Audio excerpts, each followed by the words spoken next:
እንዲህ ይላሉ አለው። አንድ ጊዜ ጴንጤዎች ደምቆባቸው አምሮባቸው እየሄዱ አንድ መዝሙር ይዘምራሉ።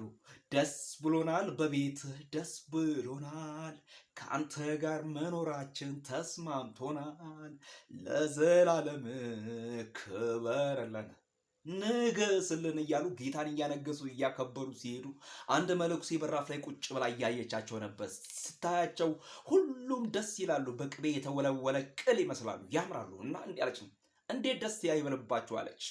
ሮብና አርብን ሳትጾሙ እየበላችሁ አለች። እንደዛ አይደለም፣ ደስታችን ምንጭ እግዚአብሔር ነው። እግዚአብሔር ሞገስ ባይሆንልን ኑሮ ቡላዎች ነበር፣ የማንታሰብ ነበር። እግዚአብሔር ባይረዳን ኑሮ፣ ይሄ ወንጌል ነፃ ባያወጣን ኑሮ አጋንንት እንደፈለገ የሚጫወትብን ነበር። እኛ እኮ አጋንንት የሚያቃዣን ሰዎች ነበር። ነገር ግን አጋንንት ወደኛ ጋር ሊቀርብ አይችልም።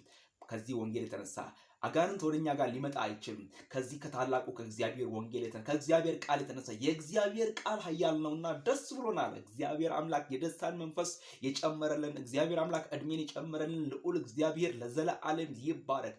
ደስታችሁ ሙሉ እንዲሆን ወዳጆቼ፣ ወንድሞቼ የእግዚአብሔርን ወንጌል ተቀበሉ። ደስታ በብር አይገኝም። ደስታ በወርቅ አይገኝም። ደስታ በዘመድ አይገኝም። ደስታ በተደበቀ ነገር አይገኝም። ደስታ አካውንት ላይ ባለ ብር አይገኝም። ደስታ የሚገኘው በእግዚአብሔር ቃል ነው። ሁልጊዜ በጌታ ደስ ይበላችሁ፣ ደግሜ እምላችኋለሁ ደስ ይበላችሁ ተብሎ በፊልጵስዩስ 4:4 ላይ የተጻፈው የእግዚአብሔር ቃል የታመነ ነው። ጌታ በነገር ሁሉ ቸር ነው። ጌታ በነገር ሁሉ ደግ ነው።